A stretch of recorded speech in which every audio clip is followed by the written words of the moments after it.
Alhamdulillah. Okay, Ustaz. Terima Ya. kasih, mula-mula sekali terima kasih sebab sudi buat live dengan saya. Mungkin dengan live ni kita dapat memberi semangat, memberi inspirasi, berkongsi ilmu dengan followers saya, dengan followers Ustaz untuk semangat lagi buat amal ibadah pada dalam situasi MCO ni, Ustaz. Ya, ya. Jadi sebelum saya tanya soalan, saya nak tanya mungkin rutin Ustaz sendiri apa hari-hari dah lebih berapa minggu dah kita ni? Nak masuk sebulan dah kan? Apa yang Ustaz buat dalam masa yang banyak lapang ni? Alhamdulillah. Allah bagi masa ni untuk kita susun kembali jadual kita lah. Setakat ni Alhamdulillah semenjak daripada berlakunya PKP ini, di mana saya sendirinya telah susun kembali sekolah, di antaranya yang utamanya Ma'had Tahfiz An-Nabawi yang sedang kita bangunkan ini. Dalam masa yang sama kita menghidupkan masyarakat. Menghidupkan masyarakat ni maksudnya kita bagi sumbangan-sumbangan pada masyarakat yang dalam keadaan suasana tekanan yang berlaku ini sendirilah. Di kalangan masyarakat kita ada yang berhadapan dengan kesukaran untuk mendapat makanan, kesukaran untuk dapat bekalan-bekalan harian dalam hidup mereka. Jadi setakat ni Alhamdulillah kita telah menyumbang makanan nasi bungkus yang kita bungkuskan nasi ini di restoran Dapur Tokku. Kita buat satu dapur untuk biasanya pelajar-pelajar makan, pelajar-pelajar tahfiz ini makan di sini. Jadi kita telah sumbangkan dekat dengan 25,000 bungkusan semenjak daripada krisis yang berlaku inilah pada kitanya. Kita bagi pada orang susah dan sebagainya. Di samping dalam macam mana? Kalau di rumah sendiri apa yang Ustaz buat? Ustaz punya rutin sendiri daripada live saya sendirinya di antara amalan yang saya buat sekarang ni ialah saya memperbanyakkan selawat pada Rasulullah sallallahu alaihi wasallam. Banyakkan selawat pada Rasulullah, kemudian dalam masa yang sama saya banyak menambahkan zikir-zikir dan membaca buku-buku, kitab-kitab yang banyak yang kita tak baca lagi. Maka kita ada ruang untuk kita baca buku. Di samping saya lihat masa ni lah masa untuk kita boleh bercakap banyak dengan keluarga, dengan anak-anak kita, dengan keluarga kita. Lalu masa ni juga kita boleh menambahkan ilmu yang banyak dalam hidup kita. Ya. Ustaz, kalau yang Ustaz cakap pasal tambah zikir tu, zikir apa yang Ustaz banyak amalkan masa PKP ni? Saya banyak amalkan zikir yang diajar oleh Rasulullah sallallahu alaihi wasallam. Rasulullah diajar supaya kita banyakkan pada kita sebut bismillahirrahmanirrahim 'ala Allah wala haula wala quwwata illa billahil aliyyil azim. Satu, yang kedua saya banyakkan pada diri saya untuk baca bismillahilladzi la yadurru ma'asmihi syai'un fil ardi wala fis sama' wa huwas sami'un alim. Ni antara zikir yang kalau boleh kita sentiasa baca dan baca setiap masa. Kemudian sebelum tidur saya membiasakan baca 3 qul. Kemudian membiasakan pada kita ni untuk kita tidur dalam keadaan berwudu. Dalam masa yang sama baca juga yang disebut dengan surah Al-Mulk. Surah Al-Mulk ni biar menjadi satu kebiasaan rutin. Pada diri kitanya, untuk kitanya, kalau sekiranya Allah jadikan umur kita ni setakat ini saja pada diri kitanya, maka kitanya meninggal dunia dalam keadaan kita baca surah Al-Mulk. Rasulullah sallallahu alaihi wasallam sebut surah Al-Munjiyah wal Mun'iyah. Surah yang dapat menghalang kita daripada azab kubur dan boleh menyelamatkan kita di dalam kubur nanti. Jadi saya buat amalan-amalan sebegini. Yang lebih utama ialah selawat pada Rasulullah sallallahu alaihi wasallam. Biar banyak sikit selawat pada Rasulullah. Ustaz, tadi Ustaz ada sebut pasal ni juga adalah membangunkan masyarakat. Maksudnya membantu yang golongan asnaf, membantu petugas. Ustaz ada buat yang bagi ikan segar untuk keluarga susah. Buat nasi bungkus untuk petugas dan juga kit untuk keluarga-keluarga asnaf kan. Tapi musim ni juga ramai orang yang tak bekerja, tak dapat gaji, yang mungkin kurang pendapatan tapi dia rasa macam alamak tak naklah sedekah time ni, takutnya nak keluarkan duit, takut nanti habis, tak sempat nak simpan untuk bulan-bulan ke depan. Tapi sebenarnya saya nak Ustaz kongsikan dengan penonton ataupun viewer saya ni kelebihan sedekah sebenarnya di sisi Allah. Sebab macam mana kita nak jadi orang yang selalu bersedekah, seronok bersedekah dan tak rasa takut untuk tak ada duit kalau bersedekah. Saya nak sebut macam ni. Kita ni dia ada dua perkara yang sedang berlaku pada kita. Yang pertama, kita kena ingat ni bulan Sya'ban. Kita berada dalam bulan Sya'ban. Bulan Sya'ban ni bulan orang yang lupa kepada Allah. Itu yang menyebabkan kita sambut nisfu Sya'ban. Disebut dengan nisfu Sya'ban. Nak suruh kita ingat pada Allah Subhanahu Wa Taala. Yang keduanya, kita kena ingat perjalanan hidup kita ni tak sekadar di dunia. Kita kena amal, kita kena sentiasa ingat, kita akan hidup lagi lepas pada ni. Orang yang cerdik bukan orang yang rumah besar, bukan orang yang kereta mewah, bukan orang yang hidup dia dalam keadaan ada segala-gala. Tidak, orang cerdik ni orang yang menyediakan bekal untuk dia nak hidup lepas pada dia mati nanti. Bagaimana kita nak suruh kita jadi ada bekalan lepas pada kita mati nanti? Sedekah. Sedekah ni merupakan satu amalan yang diajar untuk menyelamatkan kita bukan sekadar waktu mana kita hidup di dunia.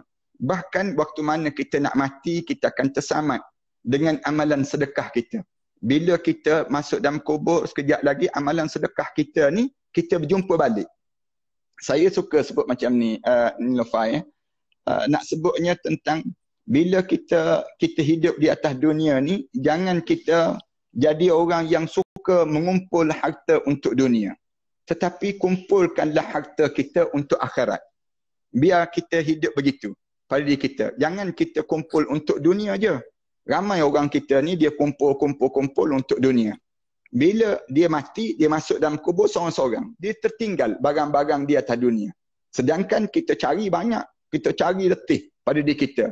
Letih kita. Kita tinggal di atas dunia, orang lain dapat. Biarlah kita ni bila kita meninggal dunia, bila kita masuk dalam kubur, kita jumpa balik harta benda kita ni. Jangan kita tinggal di atas dunia. Macam mana kita nak jumpa balik di akhirat nanti? Dalam kubur jumpa balik harta benda kita. Sedekah. Sedekah menjadikan dalam hidup kita ni mendapat balik barang-barang kita. Barang-barang kita yang kita cari di dunia ini, kita bila kita infak, bila kita bersedekah, kita berjumpa balik di akhirat Allah. Bila kita berada dengan ujian sebegini, COVID-19 ini, kan, di kalangan kita ni, bila kita kena ujian sebegini, apa yang perlu kita buat dalam hidup kita? Sedekah. Sedekah menyembuhkan penyakit. Sedekah memanjangkan umur. Dengan kita bersedekah, menjadikan kita semakin dekat dengan Allah. Lalu, pada diri kita dalam hidup kita ni, jangan pada diri kita ni, bila kita kena ujian sebegini, kita kata, dah lah, aku tak ada duit, aku nak bersedekah lagi macam mana? Pada diri kita nak faham. Bila kita bersedekah, lagi Allah bagi rezeki pada kita. Lagi kita bersedekah, Rasulullah dah berjanji dah, tak akan miskin orang yang berimpak di jalan Allah. Tak akan rugi orang yang hidup dia dalam keadaan dia banyak memberi.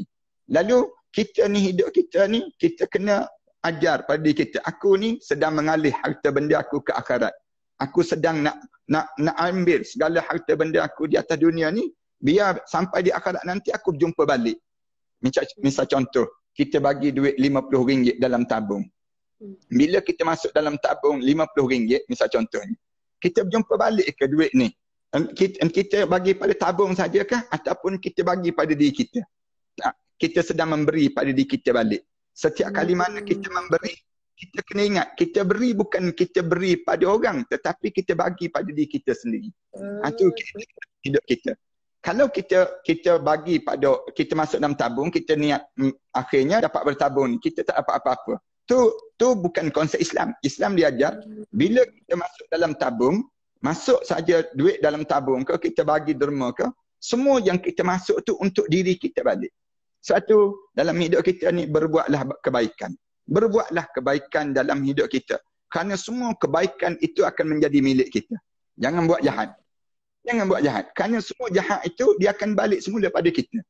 Macam orang keji kita kan. Bila orang keji kita, rugi apa kita kena keji? Tak rugi langsung. Tak ada kerugian langsung bila orang keji kita. Kita bahkan kita semakin naik. Dengan kejian itu kita dapat pahala. Allah bagi ganjaran pahala yang banyak dalam hidup kita. Berbanding dengan orang yang dalam hidup dia sentiasa caci maki orang, dia kata pada orang, dia hidup dia suka menghina orang. Benda manfaat apa yang didapat dalam hidup dia? Jadi dalam hidup kita ni, kita diajar supaya berbuat baiklah. Dalam hidup, berbuat baiklah. Kerana semua benda yang kita buat baik itu, balik semula pada diri kita. Kita dapat manfaat untuk diri kita.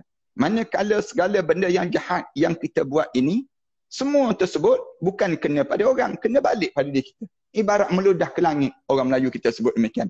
Bila kita ludah ke langit, bukannya jatuh kena pada langit, tapi kena pada muka kita balik. Demikianlah dalam hidup kita ni, bila kita berimpak pada diri kita, kita bagi derma ke kita bagi. Kena ingat, yang kita bagi itu, bagi balik pada diri kita. Kemudian dalam masa yang sama, kita akan jumpa balik setiap benda yang kita bagi. Tak rugi langsung. Tak rugi dalam hidup kita. Bahkan dengan kita bagi ni, di akhirat nanti, kenderaan kita lagi lancar untuk kita di padang mahsyar Allah.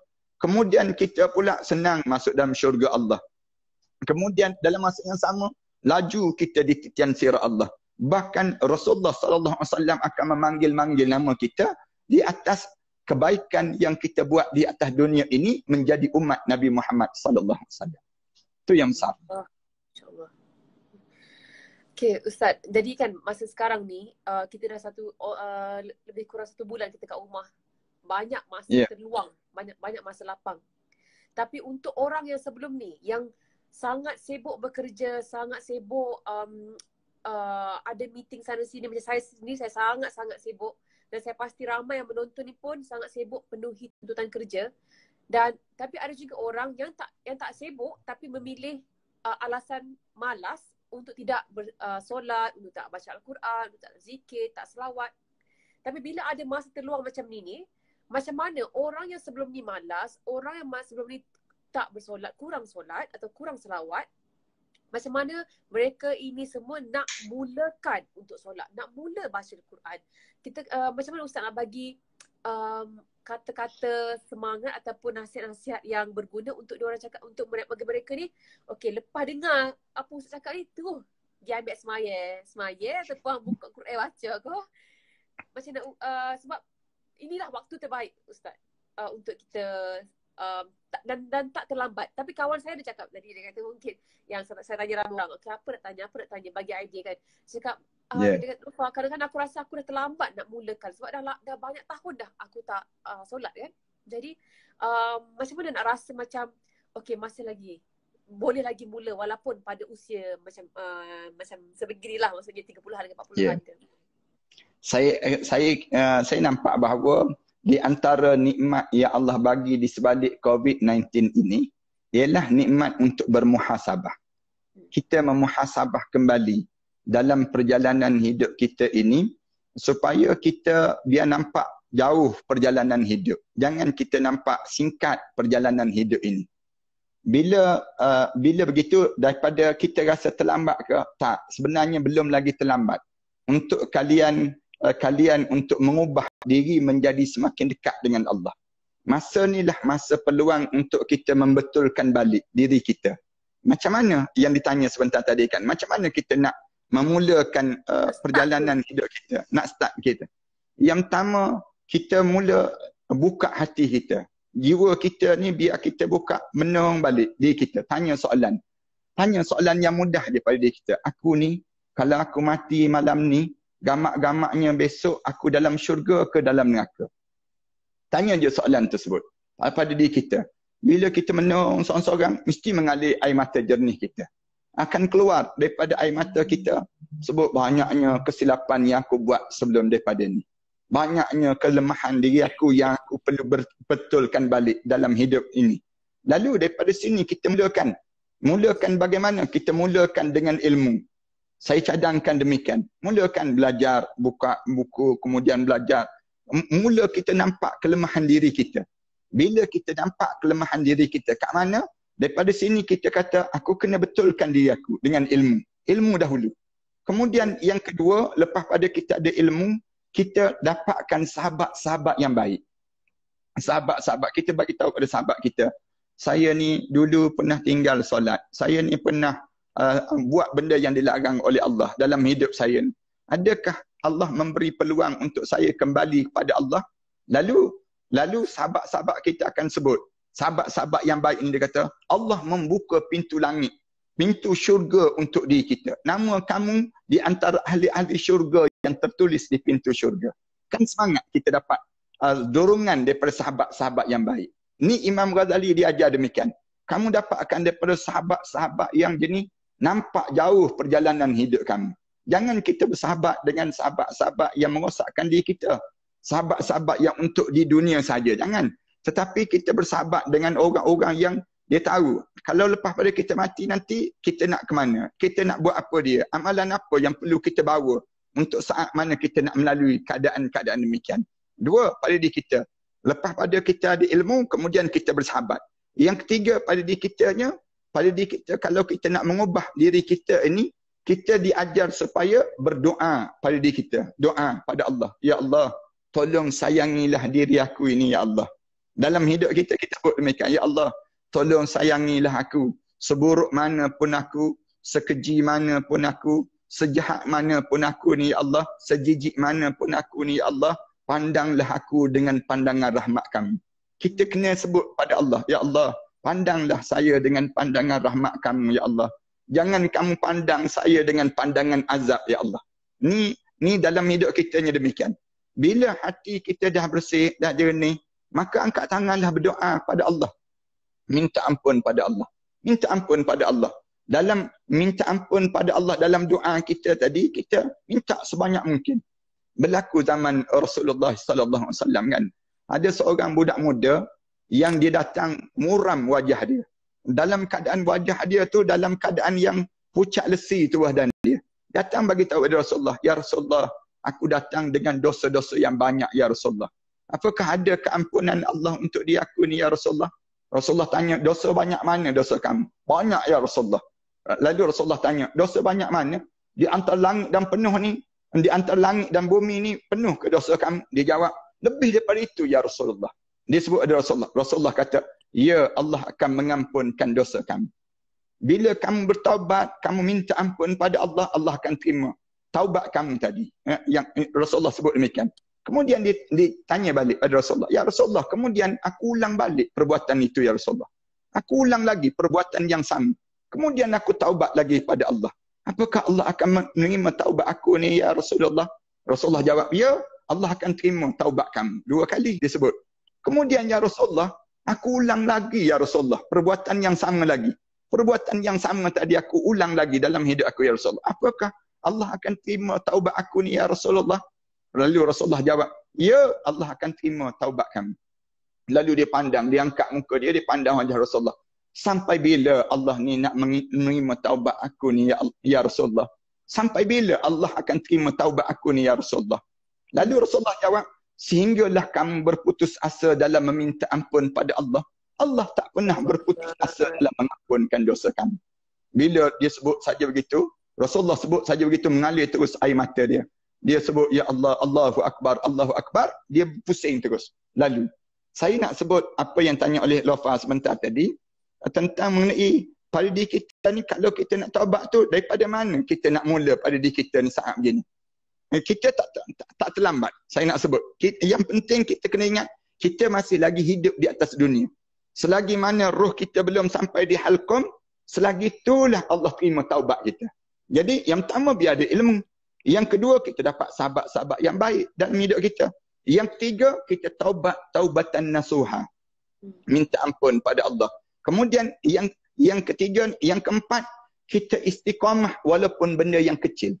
Istiqamahlah. Macam saya sebut tadi, selawat misal contohnya, selawat. Allahumma salli ala Muhammad wa ala ali Muhammad. Bibir kita ni selawat je.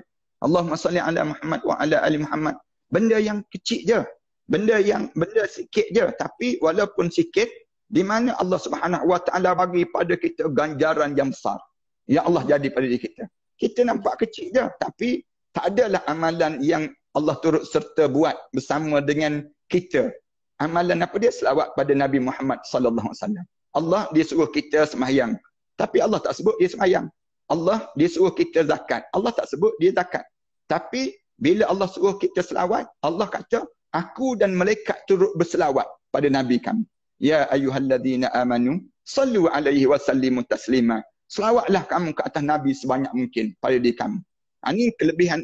Kalau kita cerita tentang amalan yang sikit, kita istiqamah, dipanggil amalan selawat misal contohnya, yang saya sebut awal tadi, dia akan banyak melepaskan kita daripada bebanan kehidupan kita, beratnya hidup kita di dunia ini. Kita ada masalah, selawat pada Nabi Muhammad sallallahu alaihi wasallam. Kita ada hutang, selawat pada Nabi Muhammad sallallahu alaihi wasallam. Kita ada apa dia? Dalam hidup kita ni kita ada cacian makian orang pada kita, selawat pada Nabi sallallahu alaihi wasallam. Bila kita buat boleh istiqamah dengan satu amalan, kita istiqamah dengan amalan ni, insya-Allah Allah Subhanahu wa taala akan rasa halawatul iman. Nikmatnya kita dalam kita mula solat, mula kita jaga syariat, kita akan rasa nikmat dalam hidup kita bila Allah kurniakan pada kita dipanggil kedudukan yang sesempurna tadi dalam hidup kita. Wallahu a'lam. Okey Ustaz. Seterusnya ni berkaitan tentang ramai juga yang tanya untuk mereka yang mak ayah dah meninggal, arwah ayah, arwah. Tapi dia tanya pula macam ni, dia kata macam mana dia nak memohon maaf dengan mak ayah yang sudah meninggal sebagai seorang anak. Di antara amalan yang kita boleh buat ialah kita menyambung silaturrahim. Kawan-kawan mak ayah kita yang meninggal dunia. Kita pergi berjumpa dengan dia, Pak Cik, saya anak arwah sekian-sekian. Mak Cik, saya anak arwah sekian-sekian. Saya datang ni betul-betul nak menyambung silaturrahim. Kita sebut demikian. Waktu mana kita buat demikian, kita telah terampun dosa kita dengan mak ayah kita yang kita buat sebelum daripada ni, waktu mana dia hidup dahulu. Itu. Yang kedua, kita bersedekah di atas nama arwah mak kita dan arwah ayah kita. Ambil duit-duit kita kan. Kita walaupun kita tak mampu nak balas jasa dia ni dengan duit-duit yang kita bagi ni, kita bagi, tapi kita impak, kita sebut, ya Allah, sampaikanlah pahala ini untuk arwah ibu saya, arwah ayah saya, ya Allah. Kita sebut demikian. Kita sebut demikian, Allah akan sampaikan pahala ini. Dua. Yang ketiga, kita ni tolong ziarah kubur arwah ayah kita dan kubur arwah mak kita. Sama ada ziarah tu dalam bentuk jasad kita, itu yang terbaik. Tapi kalau jauh sangat, kubur arwah ayah kita, arwah mak kita ni jauh. Meninggal dunia pula tempat yang jauh di kalangan kita. Jadi, kita macam mana? Baca doa. Allah maghfirli wali walidayya warhamhuma kama rabbayani saghira. Baca doa, minta ya Allah tolong lapangkanlah kubur arwah ayah saya. Jadikanlah doa saya ini doa-doa yang diterima di sisi kami ya Allah. Kita minta dengan Allah. Lalu segala dosa-dosa kita dengan mak ayah kita dahulu dalam hidup kita ni terampunlah kita dengan arwah ayah kita dan arwah mak kita tersebut. Ini banyak lagi amalan-amalan yang kita boleh buat ialah antara lagi kita bersedekah. Buat masjid, buat yang disebut dengan apa dia? Gali telaga, bagi air minum. Sekarang orang tak gali dah telaga. Tapi bagi minum air begitu. Bagi buat air dan sebagainya, bagi makanan pada orang susah. Semua diniatkan di atas nama arwah ayah kita, arwah mak kita. Pahala dosa kita dengan mereka dahulu terhapus insya-Allah. Dan doa-doa ni kita jangan tinggal untuk mereka. Ada satu peristiwa yang berlaku dalam kitab Tanbihul Ghafilin, dia cerita ada seorang hamba Allah, dia tertidur dekat sepohon pokok. Bila dia tidur di pohon pokok tersebut, kemudian waktu mana dia tidur, kemudian dalam keadaan yang dia tidur tu, dia tak sedar, dia tidur atas kubur rupa-rupanya. Bawah tu kubur. Kemudian dalam tidur dia pada siang hari dia tidur, dia kerana penat sangat dalam kitab tersebut, dia mimpi orang dalam kubur ni dalam keadaan gelap pekat dan memohon pertolongan untuk diberitahu terhadap anak perempuan dia di kampung itu. Dia sebut demikian. Lalu dalam mimpi tu bagi tahu, tolong bantulah aku dan sebagainya, bagi tahu pada anak.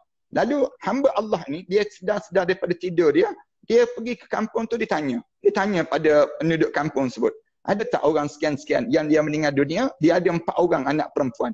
Anak perempuan dia ni dia ada empat orang anak perempuan. Boleh tak aku nak berjumpa dengan 4 orang anak perempuan sebut? Orang kampung tu bagi tahu ada orang sekian dan dia pergi berjumpa. Bila dia berjumpa je dia bagi tahu, aku tertidur di atas kubur arwah ayah kami. Kemudian aku mimpi. Kemudian dia bagi tahu. Lalu anak-anak dia ni terkejut. Anak-anak dia terkejut keadaan yang berlaku pada ayah dia ni. Anak perempuan ni mula baca doa. Empat orang tersebut baca doa. Ya Allah, jangan matikanlah aku di saat mana arwah ayah aku tidak berada dalam syurga kamu, ya Allah. Matikanlah kami di saat mana arwah ayah kami sudah berada dalam syurga kami. Ampunkanlah dosa dia dan banyaklah disebut. Akhirnya Allah matikan 4 orang ni. 4 orang perempuan ini bila diwafatkan 4 orang sebut, lepas tersebut hamba Allah ni pergi tidur lagi. Dia pergi tidur lagi di atas kubur tersebut, dia mimpi lagi. Dengan hamba Allah tu dia melihat semua 5 orang berada dalam syurga Allah Subhanahu Wa Taala. Maknanya kebaikan kita ni anak-anak ni, tolong bantulah mak ayah kita walaupun kita pernah buat dosa pada mak ayah sebelum daripada ni. Lalu kita minta ampun kepada Allah terhadap mereka itu, nescaya Allah akan terima doa-doa kita dan Allah akan hapuskan dosa-dosa kita terhadap mereka tersebut. Tu untuk mereka anak-anak yang mungkin buat salah dengan mak ayah, tak sempat minta maaf tapi mereka dah meninggal. Untuk mereka anak-anak yatim atau anak yatim piatu di luar sana yang nak menjadi anak yang soleh kepada arwah mak dan ayah yang sudah meninggal. Nak jadi anak yang soleh pula ni. Macam mana? Antaranya saya nak sebutnya untuk menambahkan ilmu Al-Quran dan ilmu hadis Rasulullah sallallahu alaihi wasallam. Yang ni di antara amalan yang perlu ada di kalangan anak-anak ni. Biar mereka kalau boleh mereka menghafal Quran. Mereka menghafal, dapat banyak mana pun ayat-ayat Al-Quran yang dihafal tadi akan menjadi pelindung dan pembenteng untuk diri dia dan kedua ibu bapa dia. Kemudian dalam masa yang sama juga selain daripada menghafal Al-Quran Karim, dia mestilah bekerja untuk hidup ini untuk di jalan Allah. Bekerja bersungguh-sungguh untuk di jalan Allah. Dalam hidup dia, berjuang di jalan Allah. Dalam menggerakkan tubuh badan dia, menolong dan bantu agama Allah. Allah Subhanahu Wa Taala sebut dalam Quran, in tansurullah yansurukum wa yuthabbit aqdamakum. Kamu tolong agama Allah, Allah akan tolong kamu. Dan Allah akan tetapkan pendirian kamu. Jadi bila kita jadi anak pada arwah ayah yang telah meninggal dunia, jadilah anak-anak yang soleh. Jangan jadi anak yang toleh. Anak yang toleh ni maknanya anak-anak yang menyakitkan hati, menyakitkan mak kita, arwah ayah kita dalam kubur tersebut. Yang ni yang menyebabkan mereka terseksa dengan amalan-amalan kita. Kita diajar supaya dalam hidup kita ni sentiasa kitanya buat amalan-amalan soleh. Supaya bukan sekadar kita je dapat manfaat, arwah mak kita, arwah ayah kita, arwah datuk-datuk kita ni jadi dalam keadaan yang semakin dekat dengan Allah. Kerana amalan kita ni menjadikan pembantu pada mereka untuk masuk dalam syurga Allah Subhanahu Wa Taala. Termasuk menghafal Quran, kemudian mati syahid di jalan Allah. Semua benda ni, amalan-amalan ni boleh membantu arwah ibu, arwah ayah kita untuk berada dalam syurga Allah. Jadi anak-anak yatim, kalian walaupun kalian kehilangan ibu, kehilangan ayah dalam hidup kalian, tapi kalian tak kehilangan orang mukmin dalam hidup kalian. Kalian adik-beradik dengan Rasulullah sallallahu alaihi wasallam. Rasulullah waktu mana dia tak ada ayah, tak ada ibu dalam hidup dia, bagaimana dia jaga peribadi dia? Begitulah dalam hidup kita anak yatim. Bila kita jadi anak yatim, kita mesti jadi orang yang bagaikan Rasulullah sallallahu alaihi wasallam. Sehingga kan Rasulullah sebut, ana wa kafilul yatim kahatain. Rasulullah sebut, aku dengan orang yang jaga anak yatim macam jari ni dengan jari ni. Rasulullah sebut demikian. Rasulullah gambarkan demikian. Dekatnya dalam syurga Allah. Nak gambarkan pada kita bahawa dekatnya Rasulullah dengan anak yatim. Apa tak? Dengan penjaga anak yatim pun dekat. Dekat. Rasulullah tunjuk begitu. Kalau dengan anak yatim, lagi dekat. Lagi dekat. Kerana anak yatim ni adik-beradik Rasulullah sallallahu alaihi wasallam. Oleh kerana demikian, bila kita jadi anak yatim, kita kena jaga peribadi kita. Biar peribadi kita macam peribadi Rasulullah, macam peribadi sahabat-sahabat dan sahabiah di zaman Rasulullah sallallahu alaihi wasallam. Jangan meminta-minta. Allah akan buka hati orang untuk nak memberi. Jangan sibuk kita nak ulur tangan bagi tahu kita anak yatim. pakai plekat pula dekat dada ni. Sebut, saya anak yatim. Tak perlu. Kerana apa dia? Allah akan buka hati pada orang mukmin ini untuk menjaga anak-anak yatim tersebut. Wallahu a'lam. Tengok kita punya perkongsian sekarang ni. Ya. Yeah. Jadi kita nak minta Ustaz doakan untuk kita semua yang menonton, untuk seluruh rakyat Malaysia, untuk bumi Allah ni sendiri. Satu doa yang istimewa dari Ustaz sendiri malam ni. Boleh insya-Allah. Bismillahirrahmanirrahim. Alhamdulillahirabbil alamin. Wassalatu wassalamu ala asyrafil anbiya'i wal mursalin wa ala alihi wa sahbihi ajma'in. Allahumma ighfir dhunubana wa liwalidina warhamhuma kama rabbayana shaghira wa li jami'il muslimina wal muslimat wal mu'minina wal mu'minat al ahya'i minhum wal amwat. Ya Allah, ya Tuhan kami, menghampiri kami di saat Ramadan yang indah ya Allah. Sayangnya kami masih lagi diancam dengan ancaman virus COVID-19 ini ya Allah. Kami pohon pada kamu ya Allah agar kamu ampunkan dosa-dosa dan segala kesilapan yang pernah kami lakukan sebelum daripada ini ya Allah. Ya Allah, ampunkan dosa besar kami dan dosa kecil kami ya Allah. Dosa sengaja dan dosa yang tidak sengaja ya Allah. Ya Allah, saat mana kami mengaminkan doa sesama kami ini ya Allah, ada di kalangan kami sedang bertarung nyawa mereka ya Allah, berhadapan dengan ujian COVID-19 ini ya Allah. Ada di kalangan kami ya Allah sedang mempertaruhkan saat nyawa-nyawanya ya Allah. Kami pohon pada kamu ya Allah, kamu angkat dan kamu buanglah penyakit yang sedang melanda kami di saat sebegini ya Allah. Ya Allah, ya Tuhan kami pohon pada kamu ya Allah, apa yang pernah dipohon oleh Nabi kami Muhammad sallallahu alaihi wasallam. Jauhkanlah kami ya Allah daripada apa yang minta dijauhi oleh Nabi kami Muhammad sallallahu alaihi wasallam. Ya Allah, rahmatilah setiap mereka yang mengaminkan doa ini ya Allah. Jadikanlah di kalangan kami hamba-hamba kamu yang saleh ya Allah. Izinkan bibir kami menyebut la ilaha illallah Muhammadur Rasulullah di akhir perjalanan hidup kami nanti ya Allah. Tatkala mana terbujur kaku jenazah kami nanti ya Allah, kamu ampunkanlah dosa kami ya Allah. Saat dimandikan jenazah kami nanti ya Allah, kamu gugurkanlah dosa kami dengan guguran air merinjis badan kami itu ya Allah. Saat mana kami dikapankan nanti ya Allah, kamu putihkanlah amalan kami ya Allah. Lebih putih daripada kain kapan yang membalut jasad kami itu ya Allah. Saat mana diusung jenazah kami nanti ya Allah, kamu pilihlah di kalangan mereka yang paling soleh ya Allah. Ia akan mengimamkan salat jenazah kami nanti ya Allah. Ia akan mengusung jenazah kami nanti ya Allah. Kamu pilihlah anak-anak kami yang saleh ya Allah. Ia akan mengusung jenazah kami nanti ya Allah. Ia akan meletakkan kami ke liang lahat nanti ya Allah. Tatkala mana diturunkan jenazah kami ke barzah nanti ya Allah, kamu wangikanlah kubur kami ya Allah. Kamu lapangkanlah kubur kami ya Allah. Kamu jadikan kubur kami di antara taman pada taman-taman syurga ya Allah. Ya Allah, ya Tuhan kami, di malam pertama kami di barzah nanti ya Allah, ketemukanlah kami dengan arwah ayah kami ya Allah. Arwah datuk nenek moyang kami ya Allah, yang telah meninggal dunia sebelum daripada kami di Illiyin ya Allah. Saat menghampiri Ramadan sebegini ya Allah, kerinduan itu seringkali bertandang dalam hidup kami ya Allah. Rindu saat kami membesar di atas dukungan arwah ayah kami dahulu ya Allah. Rindu saat kami tertidur di atas ribaannya dahulu ya Allah. Rindu ya Allah saat-saat di pagi hari ya Allah kami dimandikan oleh arwah ayah kami ya Allah. Rindu ya Allah saat mana kami disuap ke tangan ke mulut kami dahulu ya Allah. Rindu ya Allah saat kami bangun di penghujung malam ya Allah, kelihatan arwah ayah kami sujud dan sujud pada kamu ya Allah. Meminta dengan kamu ya Allah agar diselamatkannya daripada azab kubur dan di akhirat nanti ya Allah.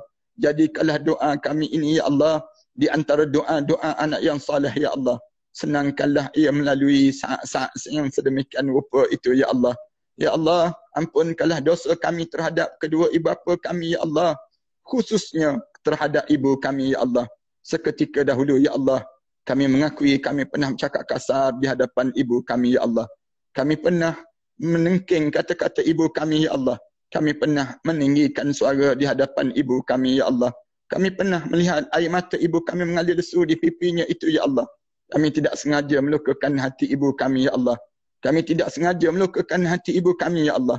Ya Allah, kerana dosa-dosa itukah pula, ya Allah, ia menyebabkan kehidupan kami menjadi sebegini, ya Allah. Kerana dosa-dosa itukah pula, ya Allah, ia menyebabkan kamu berpaling daripada rahmat kamu untuk kami, ya Allah. Kerana dosa-dosa itukah pula, ya Allah, ia menyebabkan hati kami menjadi keras, ya Allah.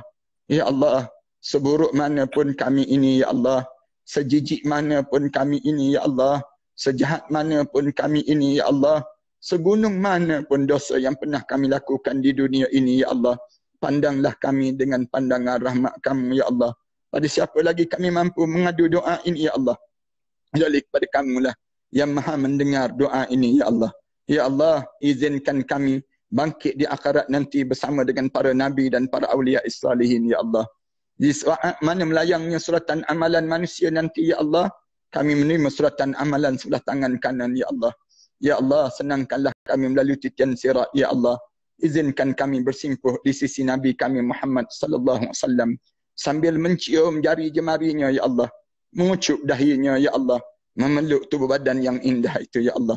Ya Rabbana lakal hamdu kama yanbaghi li jalali wajhika wa azimi sultanik.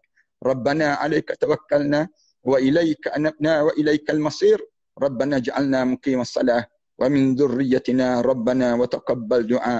Rabbana atina fid dunya hasanah wa fil akhirati hasanah wa qina azaban nar. Sallallahu ala Muhammad wa ala alihi wa sahbihi wa sallam. Walhamdulillahi rabbil alamin.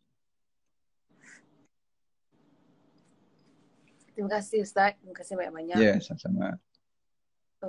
Mungkin kata-kata akhir Ustaz untuk semua yang menonton, hampir 14,000 orang dah tengok Ustaz doa tadi. Alhamdulillah.